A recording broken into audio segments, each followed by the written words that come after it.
So good morning guys. तो चलिए start करते हैं आज के यानी कि 16 अक्टूबर के इंपॉर्टेंट करंट अफेयर्स को। तो इस प्रश्न में आपसे पूछ रहे हैं अभी हाल ही में मैया सम्मान योजना की राशि को 1000 रुपये से बढ़ा करके कितना कर दिया। तो आंसर होगा 2500 रुपये। अच्छा, पहला प्रश्न तो यही आएगा कि ये योजना किस राज्य की है।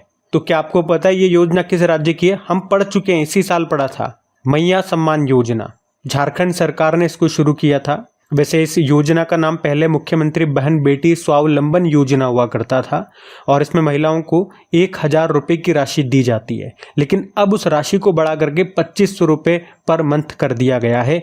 ये प्रश्न है हमारा। अच्छा, यहाँ पे इसी तरह से कुछ और योजनाएं मैं आपको करा रहा हूँ जिसमें महिलाओं को राज्य सरकार के द्वारा कुछ न कुछ राशि दी जाती है। इस तरह की ये एक साथ योजनाएं मैं आपको करा रहा हूँ, ध्यान से सुनिएगा। जैसे कि महतारी वंदना योजना, ये छत्तीसगढ़ ने शुरू की थी। इसमें महिलाओं को हर महीने 1000 रुपये दिए जाते हैं। लक्ष्मी भंडार योजना पश्चिम बंगाल ने शुरू की थी, हर महीने 1000 रुपये दिए जाते हैं। मुख्यमंत्री माझी लाड़की बहना योजना महाराष्ट्र ने शुरू की थी, हर महीने 1500 रुपये देते हैं। लाड़का भाव योजना महाराष्ट्र ने शुरू की थी और लाडली बहना योजना मध्य प्रदेश ने, पहले इसमें 1000 रुपये दिए जाते थे, फिर बढ़ा के 1250 रुपये कर दिए। मुख्यमंत्री महिला सम्मान योजना दिल्ली ने शुरू की थी, कहा था हर महीने 1000 रुपये देंगे। इंदिरा गांधी प्यारी बहना सुख सम्मान निधि योजना हिमाचल प्रदेश की है, हर महीने 1500 रुपये देंगे बोला। और ये मुख्यमंत्री बहन बेटी स्वावलंबन योजना जो भी हमने पढ़ा, मुख्यमंत्री मैया सम्मान योजना, इसमें पहले 1000 रुपये दिए जाते थे, अब बढ़ा के 2500 रुपये कर दिए हैं। और पूछे हर घर हर गृहिणी योजना किसने शुरू की थी? हरियाणा ने। इसमें बोला कि 12 महीने में 12 सिलेंडर मिलेंगे और 500 रुपये में सिलेंडर मिलेगा। तो ये इंपॉर्टेंट योजनाएं हैं, इनको भी ध्यान रखिएगा। अगला प्रश्न देखते हैं। फिर अगले प्रश्न में पूछ रहे हैं देश का पहला हिंदी साहित्य संग्रहालय कहाँ पे स्थापित किया जाएगा? तो आंसर होगा उत्तर प्रदेश में। तो उत्तर प्रदेश सरकार ये वाराणसी में देश का पहला हिंदी संग्रहालय स्थापित करेगी। ये संग्रहालय किसी भाषा को समर्पित देश का पहला संग्रहालय होगा। तो प्रश्न इंपॉर्टेंट हो जाता है। इसको बनाने में लागत आने वाली है 25 करोड़ रुपए और इस संग्रहालय में सभी प्रतिष्ठित हिंदी विद्वानों की पुरानी पांडुलिपियों और पुस्तकों का संरक्षण और प्रदर्शन किया जाएगा। अब संग्रहालय यानी कि म्यूजियम की बात है, तो यहाँ पे करंट अफेयर्स में जिस भी तरह के म्यूजियम्स की हमने चर्चा की वो सारे एक साथ में आज आपको रिवाइज करवाऊंगा। लेकिन उससे पहले 2-3 प्रश्न और अगर आप देखो, जैसे कि हिंदी को हम बात करें, 2 डे होते हैं। तो वर्ल्ड हिंदी डे होता है 10 जनवरी को मनाते हैं, एक नेशनल हिंदी डे होता है 14 सितंबर को। साथ में याद रखना विश्व हिंदी सचिवालय आपको मिलेगा वर्ल्ड हिंदी सेक्रेटरीट मॉरिशस में। और साहित्य से आपको याद आएगा कि अभी लेटेस्ट साहित्य का जो नोबेल पुरस्कार है 2024 के लिए किसे दिया गया है। चलो ये आपके लिए होमवर्क प्रश्न रखते हैं।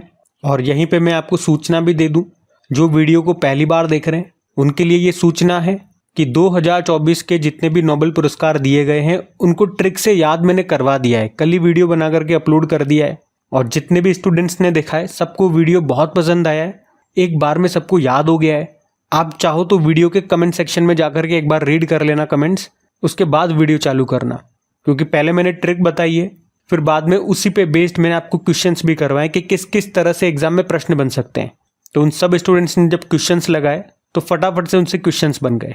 अगर आपने कहीं और भी जाकर के ट्रिक का वीडियो देखा है तो एक बार अपना वीडियो ज़रूर देखना, वो आपको एग्जाम टाइम तक याद रहेगा। इस तरह से मैंने आपको चीज़ें याद करवाने की कोशिश की है।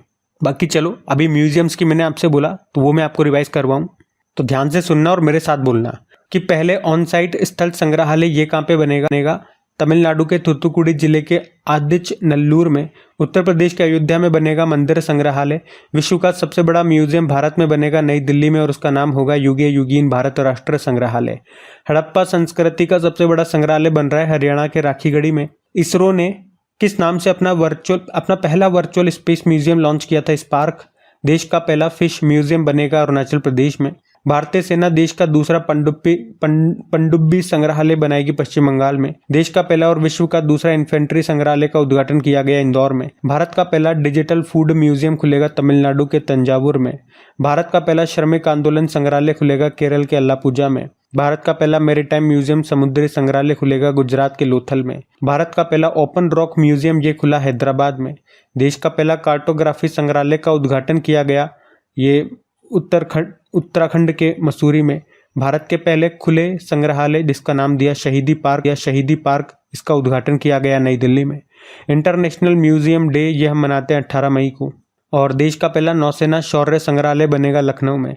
भारत में अमेरिकी राजदूत एरिक गारसेटी ने एशिया का दूसरा संग्रहालय the hump world war second का उद्घाटन किया था अरुणाचल प्रदेश के सियांग जिले के पासीघाट में। देश के पहले डिजिटल राष्ट्रीय संग्रहालय की आधारशिला कहाँ पे रखी गई? हैदराबाद में। दुनिया का पहला पांडुलिपि संग्रहालय कहाँ पे खुला? तिरुवनंतपुरम में। देश का पहला भूमिगत संग्रहालय यानी कि अंडरग्राउंड जो म्यूजियम है ये खोला गया दिल्ली में, हुमायूं के मकबरे के परिसर में। और भारत का पहला संविधान संग्रहालय ये आपको मिलेगा हरियाणा में, जो ओपी जिंदल यूनिवर्सिटी है वहाँ पे। भारत का पहला चिकित्सा संस्थागत संग्रहालय आपको मिलेगा चंडीगढ़ में। वैदिक 3D संग्रहालय खोला जाएगा वाराणसी में। बंजारा विरासत संग्रहालय का उद्घाटन मोदी जी ने किया था महाराष्ट्र के वाशिम में। अभी ये कुछ दिन पहले ही हमने पढ़ा था। और आज पढ़ा देश का पहला हिंदी साहित्य संग्रहालय ये उत्तर प्रदेश के वाराणसी में।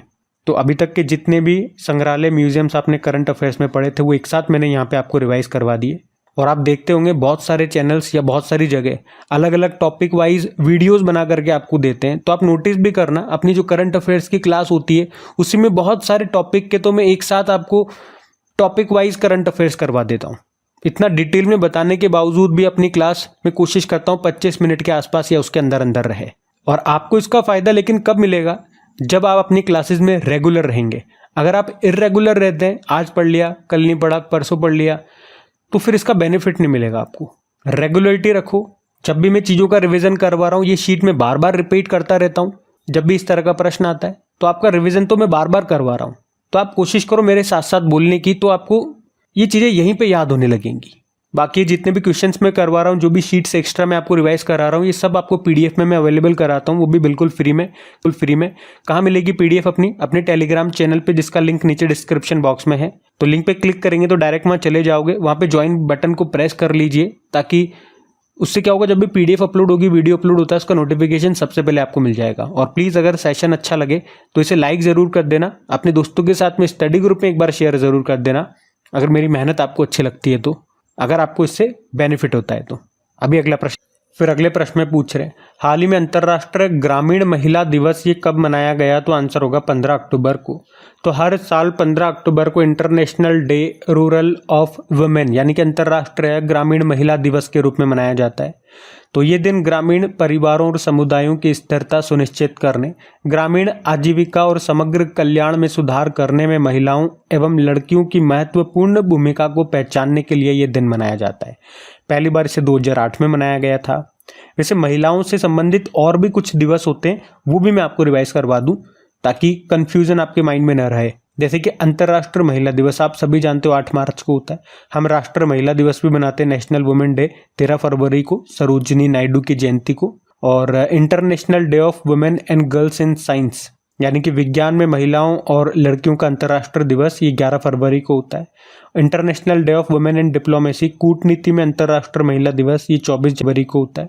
और एक और इम्पॉर्टेंट डे है, ये नया दिवस है, इंटरनेशनल डे ऑफ वुमेन जजेस, अंतर्राष्ट्रीय महिला न्यायाधीश दिवस, ये 10 मार्च को होता है। अब अक्टूबर का डे है, तो अक्टूबर के सारे इंपॉर्टेंट डेज भी मैं आपको एक बार फिर रिवाइज करवा दूं। चलो, तो 1 अक्टूबर को अंतर्राष्ट्रीय वृद्धजन दिवस, कॉफी डे और वेजिटेरियन डे। 2 अक्टूबर को अंतर्राष्ट्रीय अहिंसा दिवस और स्वच्छ भारत दिवस।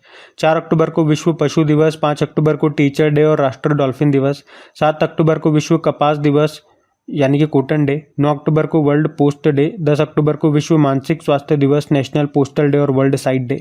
11 अक्टूबर अंतर्राष्ट्रीय बालिका दिवस। 12 अक्टूबर विश्व पक्षी प्रवासी दिवस, वर्ल्ड माइग्रेटरी बर्ड डे। 13 अक्टूबर को अंतर्राष्ट्रीय आपदा जोखिम न्यूनीकरण दिवस, international day for disaster risk reduction. और 13 अक्टूबर को ही स्तन कैंसर जागरूकता दिवस के रूप में भी मनाया गया। तो यह अक्टूबर के अभी तक के इंपॉर्टेंट डेज, इनको ध्यान में रखिएगा। अगला प्रश्न देखते हैं।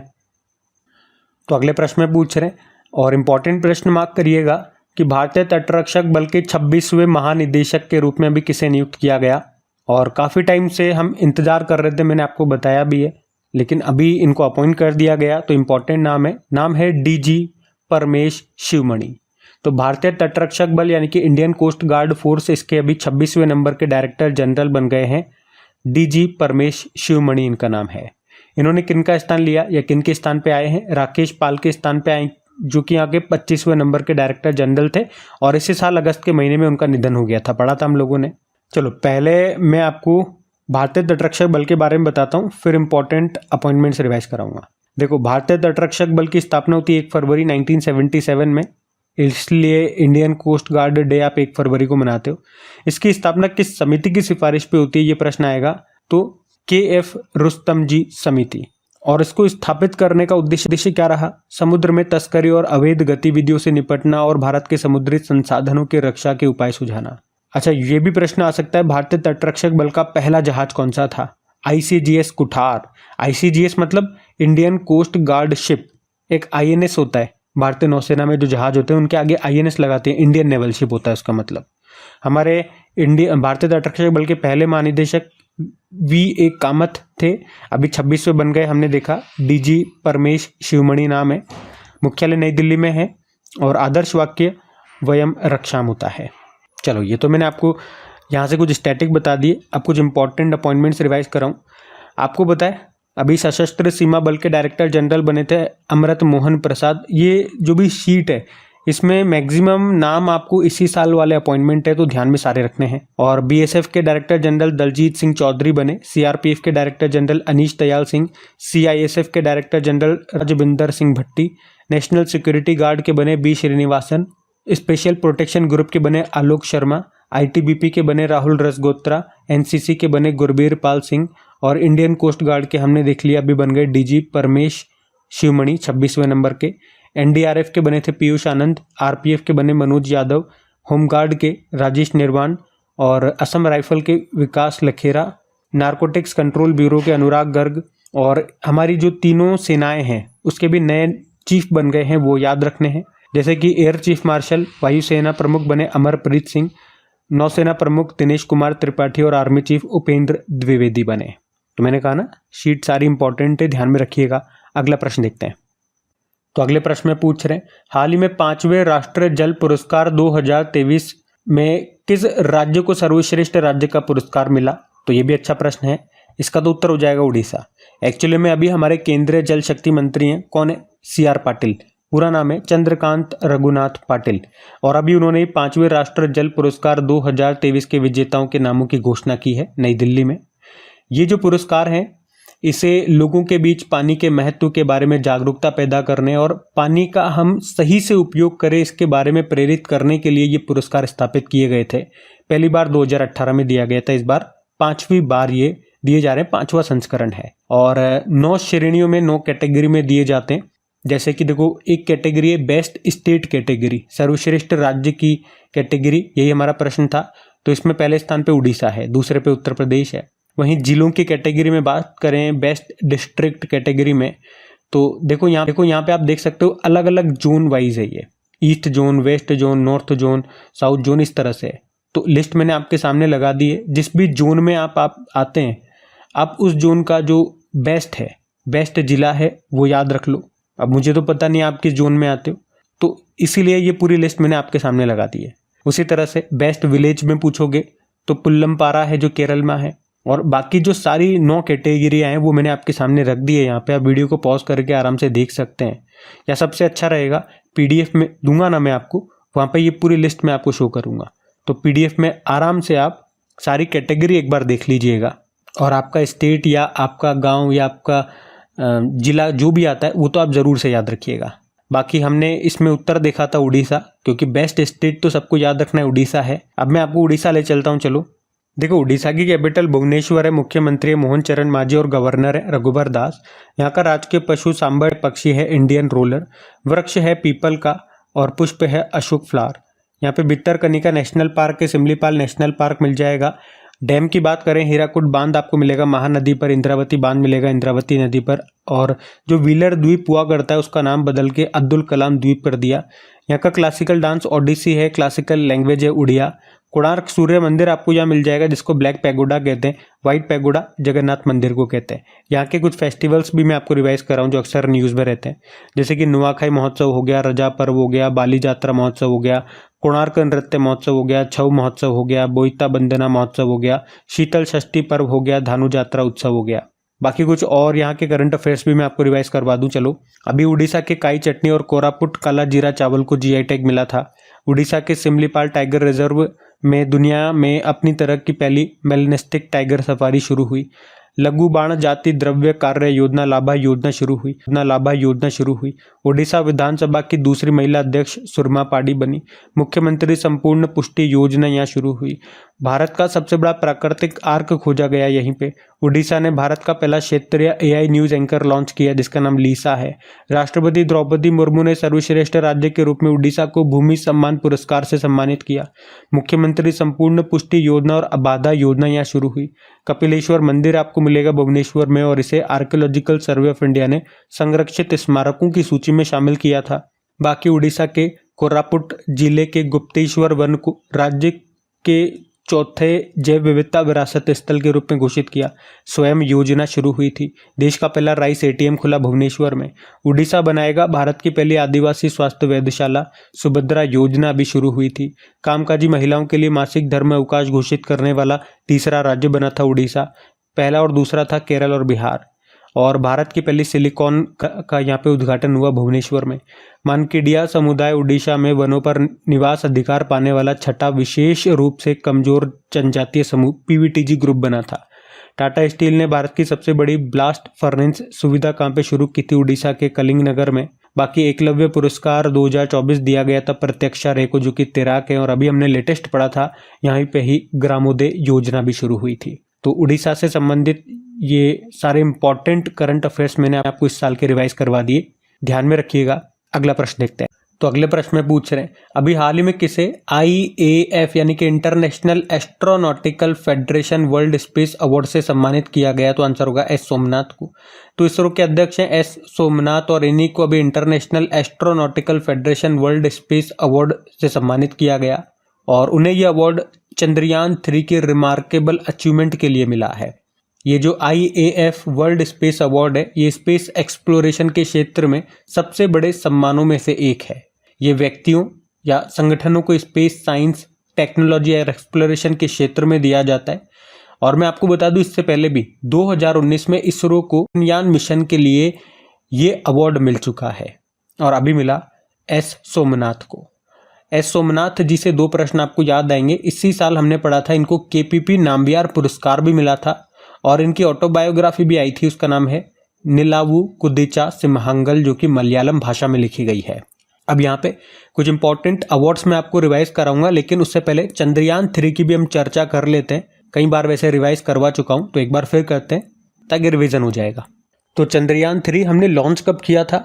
14 जुलाई 2023 को। और कब पहुंचा था? इसने सॉफ्ट लैंडिंग की थी वहाँ पे 23 अगस्त 2023 को। इसीलिए 23 अगस्त को हम नेशनल स्पेस डे के रूप में, राष्ट्रीय अंतरिक्ष दिवस के रूप में, और चांद पे पहुंचने वाला भारत चौथा देश बना था दुनिया में। लेकिन हमने साउथ पोल पे लैंड किया था। तो आप कह सकते हो साउथ पोल पे लैंड करने वाला तो दुनिया का पहला देश बना था भारत। कहाँ से लॉन्च किया था? सतीश धवन अंतरिक्ष केंद्र। किस रॉकेट से? LV-M3M4 जिसे बाहुबली या फेटबॉय भी कहते हैं। इसमें जो लैंडर गया था उसका नाम विक्रम है, जो रोवर है उसका नाम प्रज्ञान है। प्रोजेक्ट डायरेक्टर का नाम पूछा जा चुका है एग्जाम में, P वीर मुथुवेल है। और हमारा जो चंद्रयान 3 है चंद्रमा पे जिस स्थान पे उतरा था उसे हमने नाम दिया था शिव शक्ति पॉइंट। तो ये ध्यान रखेंगे। अब कुछ और अवार्ड्स भी मैं आपको रिवाइज करा दूं 10-15। तो अभी 54वां Dada Saheb Phalke life time achievement award मिला 2022 के लिए मिथुन चक्रवर्ती को। सैन्य gender advocate of the year award 2023 मिला राधिका सेन को। शॉ पुरस्कार जिसे पूर्व का नोबेल कहते हैं श्रीनिवास R कुलकर्णी को मिला। साहित्य अकादमी फेलोशिप अवार्ड मिला रस्किन बॉन्ड को। ट्यूरिंग पुरस्कार 2023 कंप्यूटिंग का नोबेल पुरस्कार कहते हैं, ये मिला एवी विक्टरसन को। अंतर्राष्ट्रीय पुरस्कार 2024 मिला जेनी अर्पेनबेक को। ये जर्मनी की लेखिका हैं, इनके उपन्यास काइरोस के लिए और इसमें ट्रांसलेटर थे माइकल हॉफमैन। व्हीटली गोल्ड अवार्ड जिसे ग्रीन ऑस्कर कहते हैं 2024 का मिला पूर्णिमा देवी बर्मन को, असम की है। 2024 का लच्छू महाराज पुरस्कार मिला पंडित राजेंद्र गंगा नाई को। गोल्डमैन पर्यावरण पुरस्कार 2024 जिसे ग्रीन नोबेल पुरस्कार कहते हैं, ये मिला आलोक शुक्ला को, छत्तीसगढ़ के हैं। किस मानवतावादी पुरस्कार 2021 के लिए रतन टाटा जी को मिला और 2023 का बिल गेट्स को। वर्ल्ड प्रेस फोटो 2024 का खिताब जीता मोहम्मद सलीम ने।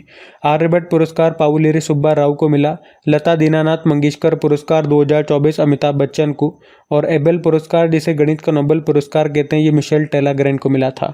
तो अभी इतने अवार्ड्स आप याद रखना, और भी अवार्ड्स हैं और हमेशा मैं 2-3 शीट्स आपको रिवाइज करवा देता हूँ, लगभग 30-35 जो भी अवार्ड्स होते हैं।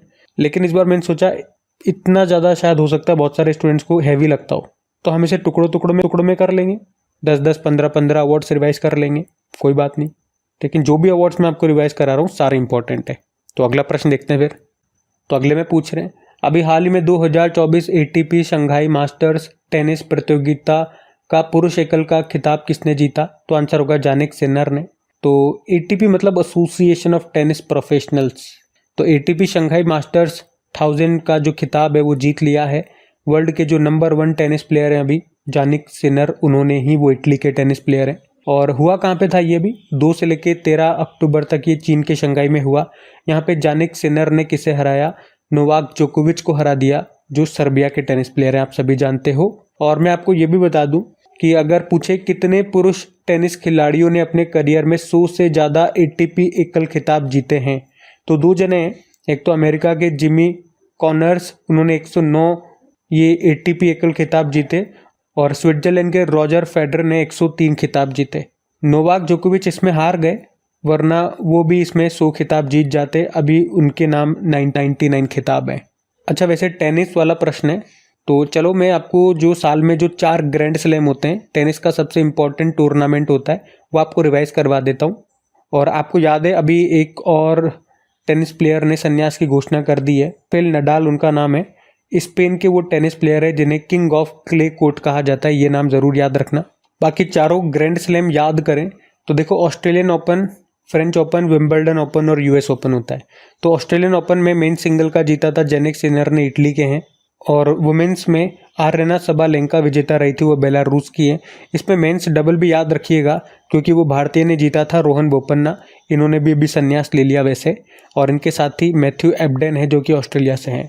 फ्रेंच ओपन की बात करें, ईगा स्विटेक वुमेन सिंगल में, ईगा स्विटेक विजेता रही थी, पोलैंड की हैं। और मेन सिंगल में कार्लोस अल्काराज विजेता रहे, वो स्पेन से हैं। फिर विंबलडन ओपन हुआ था, उसमें वुमेन सिंगल में बारबोरा क्रेजिकोवा विजेता रही थी, चेक रिपब्लिक से। और मेन सिंगल में कार्लोस अल्काराज विजेता रहे, वो स्पेन से हैं। और सबसे आखिरी हुआ था यूएस ओपन। तो देखो, अगर ऑस्ट्रेलियन ओपन आपको याद हो गया ना, तो सेम का सेम यूएस ओपन में छाप दो। मेन सिंगल वही है जानिक सिनर, और वुमेन सिंगल वही है आरेना सबालेंका। इस बार के ये ग्रैंड स्लैम जो हैं वो याद रखने बड़े आसान है, और मैं यहीं पे आपको याद करवा देता हूँ। तो मैंने ट्रिकी वीडियो बनाया भी नहीं और बनाने की ज़रूरत भी नहीं है इस बार। देखो ना, देखो ऑस्ट्रेलियन ओपन आप याद कर लो, जानिक सिनर और आरेना सबालेंका का नाम, वो का वही सेम आपका यूएस ओपन में आ जाएगा। और फ्रेंच ओपन और विंबलडन ओपन में भी आप देखोगे तो मेंस सिंगल वाला सेम है, कार्लोस अल्काराज यहाँ पे भी है और यहाँ पर भी है। महिलाओं का बस अलग से याद रखना है। हो गया ख़त्म। और ये नाम सारे करंट अफेयर्स में हमने इतनी बार पढ़े कि अगर आप रेगुलर करंट अफेयर्स देखते होंगे, उन स्टूडेंट्स को बता रहा हूँ, ये नाम आपकी जबान पे चढ़ गए होंगे, कोई भी नया नाम नहीं है। बाकी यहाँ से स्टैटिक क्या बन जाता है कि कौन सा ग्रैंड स्लैम किस कोर्ट पे खेला जाता है। तो देखो, ऑस्ट्रेलियन ओपन और यूएस ओपन ये हार्ड कोर्ट पे होता है, फ्रेंच ओपन ये क्ले कोर्ट पे और विंबलडन ग्रास कोर्ट पे होता है। इतना ध्यान रख लो। अगला प्रश्न देखते हैं। तो अगले प्रश्न में पूछ रहे हैं, अभी हाल ही में लॉन्च अनलीस्ड, ये किसकी आत्मकथा है या कह दूं मेमोयर है, संस्मरण जिसे आप कहते हो? तो आंसर होगा बोरिस जॉनसन। तो इंग्लैंड के पूर्व प्रधानमंत्री बोरिस जॉनसन है, और उन्होंने ये अपनी एक नई बुक कह दूं, नई ऑटोबायोग्राफी या एक मेमोयर अपना लॉन्च किया, इसका नाम अनलीस्ड है। तो अनलीस्ड किसकी बुक है ये याद रखो, बोरिस जॉनसन की है। अभी इन्होंने इसको लॉन्च किया है, और इस बुक में उन्होंने प्रधानमंत्री नरेंद्र मोदी की प्रशंसा करते हुए उन्हें परिवर्तन निर्माता बताया है। इस बुक में भारत और ब्रिटेन संबंधों पर पूरा एक अध्याय है, और वे भारत के साथ मुक्त व्यापार समझौते की पहल का श्रेय अपने आप को देते हुए यहाँ पे नजर आ रहे हैं। तो अनलीस्ड ये किसकी बुक है? तो बोरिस जॉनसन की, जो कि इंग्लैंड के पूर्व प्रधानमंत्री रहे। यहाँ पे कुछ और ऑटोबायोग्राफीज जो न्यूज़ में रही थी मैं आपको रिवाइज करवाऊँ। तो एक तो आपको याद होगा Mother Mary comes to me, ये मेमोयर है अरुंधति रॉय का, जो अगले साल आएगा। बिल गेट्स की ऑटोबायोग्राफी है, आत्मकथा है सोर्स कोड। आर अश्विन की है आई हैव द स्ट्रीट्स अ कुट्टी क्रिकेट स्टोरी। दिग्गज टेनिस प्लेयर जयदीप मुखर्जी की आत्मकथा है क्रॉस कोर्ट। एमएस धोनी ने प्रोफेसर के अब्दुल गफ्फार की आत्मकथा लॉन्च की थी अनजान साक्षी नाम से। तमिलनाडु के मुख्यमंत्री एमके स्टालिन की आत्मकथा है उंगलिल ओरुवन। इजराइल के प्रधानमंत्री बेंजामिन नेतन्याहू की आत्मकथा है बीबी माई स्टोरी। 15वें वित्त आयोग के अध्यक्ष एनके सिंह की है portraits of power. Sonu Sood की है आई एम नो मसीहा। विश्वनाथन आनंद की है जो हमारे पहले ग्रैंड मास्टर हैं, माइंड मास्टर। सुरेश रैना की बिलीव है। प्रिंस हैरी की स्पेयर है। प्रियंका चोपड़ा की अनफिनिश्ड है। एस सोमनाथ की हमने देखा जो इसरो के अध्यक्ष हैं। नीलावू कुदिचा सिम्हांगल। और हमारे जो पूर्व आर्मी चीफ हैं MS मनोज मुकुंद नरवणे, उनकी है 4 स्टार्स ऑफ डेस्टिनी। और ब्रेन लारा की आई थी लारा द इंग्लैंड क्रॉनिकल्स। तो ये ध्यान में रखना। अगला देखते हैं। तो अगले में पूछ रहे हैं अभी किस खिलाड़ी ने सितंबर महीने के लिए ICC women's player of the month का खिताब जीता है। तो आंसर होगा टेमी ब्यूमेंट। तो अभी ICC इंटरनेशनल क्रिकेट काउंसिल ने सितंबर महीने के लिए मेंस और women's player of the month की घोषणा कर दी है। तो ICC women's player of the month चुना गया टेमी ब्यूमेंट को, ये इंग्लैंड की हैं। और वहीं men's player of the month चुना गया कमिंडू मेंडिस को, जो कि श्रीलंका से हैं। और इन दोनों खिलाड़ियों ने दूसरी बार ये खिताब जीता है। तो श्रीलंका के ये कमिंडू हैं, इन्होंने मार्च 2024 में ये खिताब जीता था। और जो टेमी ब्यूमेंट है फरवरी 2021 में इन्होंने ये खिताब जीता था। बाकी ICC की बात करें, इंटरनेशनल क्रिकेट काउंसिल की स्थापना होती है 1909 में। हेडक्वार्टर है दुबई UAE में। CEO जॉफ एलार्डेस हैं और चेयरमैन है ग्रेग बार्कले। और इस साल के अंत में जो इसके नए अध्यक्ष होंगे वो एक भारतीय होंगे, उनका नाम जय शाह है, जो वर्तमान में BCCI के सचिव हैं। ये आपको याद है ही सही। तो अगला प्रश्न देखते हैं फिर अगले में पूछ रहे हैं अभी हाल ही में WTA वुहान ओपन 1000 टेनिस प्रतियोगिता में महिला एकल का खिताब किसने जीता। तो आंसर होगा अरेना सबालेंका। WTA यानी कि वुमेन्स टेनिस एसोसिएशन। तो दुनिया की नंबर 2 रैंकिंग वाली वुमेन टेनिस प्लेयर हैं अरेना सबालेंका, जो बेलारूस से हैं। और अभी उन्होंने चीन के खिलाड़ी झैंग केनवेन को हराकर अपना लगातार तीसरा WTA वुहान 1000 एकल खिताब जीत लिया है। ये WTA वुहान 1000 टेनिस प्रतियोगिता 7 से लेकर अभी 13 अक्टूबर तक हुई थी। कहाँ पे? चाइना के वुहान शहर में। तो गाइज ये थी आज की आपकी करंट अफेयर्स की क्लास। उम्मीद करूंगा सेशन पसंद आया होगा। फिर भी आप कमेंट करके ज़रूर बताइएगा सेशन आपको कैसा लगा। नोबेल पुरस्कार का ट्रिकी वीडियो देख लीजिएगा, लिंक में डिस्क्रिप्शन बॉक्स में भी डाल दूंगा और कमेंट बॉक्स में भी, या वीडियो सेक्शन में जाकर के आपको मिल जाएगा। वीडियो को अगर अभी तक आपने लाइक नहीं किया तो एक बार फिर से रिक्वेस्ट करता हूँ, वीडियो को लाइक ज़रूर कीजिएगा। आज की वीडियो के लाइक का टारगेट रखते हैं 5000 लाइक का, तो अपना कीमती लाइक ज़रूर दीजिएगा। सिर्फ आपको अपनी मोबाइल की स्क्रीन पे एक टच करना है, जिसमें 1 सेकंड भी नहीं लगेगा। पूरे दिन भर आपके लिए कंटेंट इकट्ठा करता हूँ, पूरी मेहनत करता हूँ दिल से, उसके बदले केवल 1 सेकंड आप मुझे दे दीजिए अपना। और हो सके तो इन वीडियोस को सपोर्ट करने के लिए अपने स्टडी ग्रुप में दोस्तों के साथ में एक बार शेयर ज़रूर कीजिएगा। बाकी PDF मैंने आपको बता ही दिया कहाँ मिलेगी। चलो अभी कल के करंट अफेयर्स का मैं आपको क्विक रिवीजन करा दूँ, फिर हम सेशन एंड करते हैं। तो पहला प्रश्न पूछा था जाति सर्वेक्षण शुरू करने वाला तीसरा राज्य बन गया तेलंगाना। फिर पूछा महाराष्ट्र स्टेट स्किल यूनिवर्सिटी का नाम बदलकर किनके नाम पे रख दिया, रतन टाटा जी। फिर पूछा नरेंद्र मोदी ने किस स्थान पर डॉक्टर संपूर्णानंद इंटरनेशनल स्टेडियम का उद्घाटन करेंगे, वाराणसी। और 2025 में international shooting sports federation junior world cup की मेजबानी कौन करेगा, भारत। स्तन कैंसर जागरूकता दिवस मनाया गया 13 अक्टूबर को। और अर्थशास्त्र का नोबेल पुरस्कार 2024 किसे मिला, तो इन तीनों को मिला है। भारत का पहले एकीकृत राज्य स्तरीय साइबर कमांड और नियंत्रण केंद्र का उद्घाटन कहाँ पे हुआ, महाराष्ट्र में। 149 नंबर की अंतर संसदीय संघ असेंबली का आयोजन कहाँ पे हुआ, जिनेवा। यूनिसेफ को स्वास्थ्य और पोषण सहायता प्रदान करने वाला तीसरा सबसे बड़ा आपूर्तिकर्ता देश कौन सा बन गया, भारत। और SBS 3rd परियोजना को केंद्रीय मंत्रिमंडल ने मंजूरी दे दी। इनका संबंध किससे है, तो आंसर होगा ये एक जासूसी उपग्रह है। तो अभी कल का होमवर्क प्रश्न भी देखते हैं और सेशन एंड करते हैं। तो कल के वीडियो में पूछा था दुनिया की पहली मिस AI कौन बनी थी, तो आंसर होगा केंजा लेली। आप सभी ने प्रश्न का बिल्कुल सही उत्तर दिया। अब ये आज का आपका होमवर्क प्रश्न,